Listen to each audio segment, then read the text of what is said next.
Rated T for teen.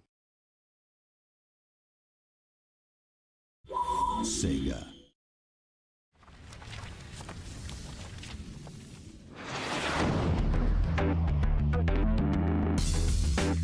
When Sega acquired us, it was part of a movement to do more Western development, to expand development around licenses. The strategic acquisition of San Francisco-based developer Secret Level was a key step in Sega's goal of securing the Iron Man property. This acquisition also raised the stakes for the once independent developer.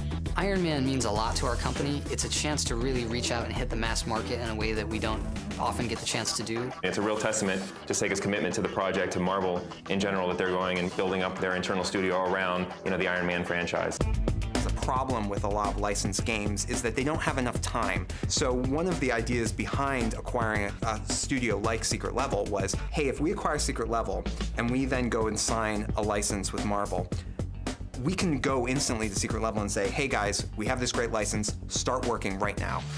Once the license was secured, Secret Level had to begin designing a game based on a character with virtually unlimited abilities. This presented some development challenges. How are we going to do this? This guy, he can do everything. He can fly as fast as airplanes, he can hover, he can get on the ground and ground pound and shoot far away. He's got super strength, he's got the armor shield, the unibeam, the repulsor blast, all these different things. You've got to balance gameplay. So how do you make it so that all these things that he can do are viable tactics, and you don't say, I can just get through the game by sitting back, or I can just get through the game by charging in. Iron Man is sort of a one-man army, and so he's going out there and he's fighting soldiers and huge battalions of enemies. So we wanted to get that war feeling.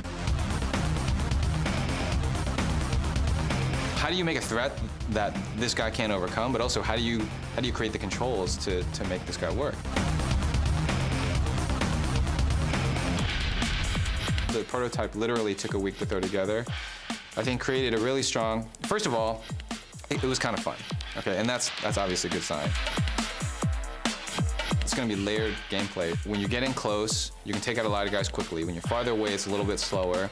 You have energy usage, which restricts some things, but we always want to make it so you can always fly. What we needed to do from very early on is get the flight down. And not flight in a drifting up in the air kind of way, but like pounding against the air at hundreds of miles per hour. And how do you keep up with that? And how do you draw terrain fast enough?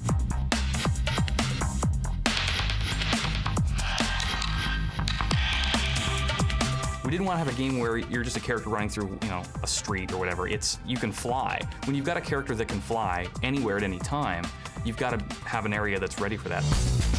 We want to have tracer bullets constantly zipping by, and we want to have a chaotic battlefield type feeling.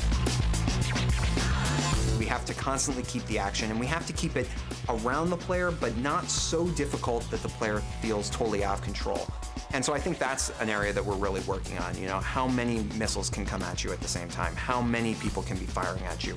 Constantly twisting that dial, getting it just enough, but not enough to be frustrating. Trying to find, the perfect match of the flight, the melee, and the range combat, and all bringing that together and making it look beautiful and really, feel like an extension of the film was all things we had to think about. When that started coming together, we said, this is going to be a really cool game on its own. It's a great license. Everyone agreed with that. But this is going to be a really cool game.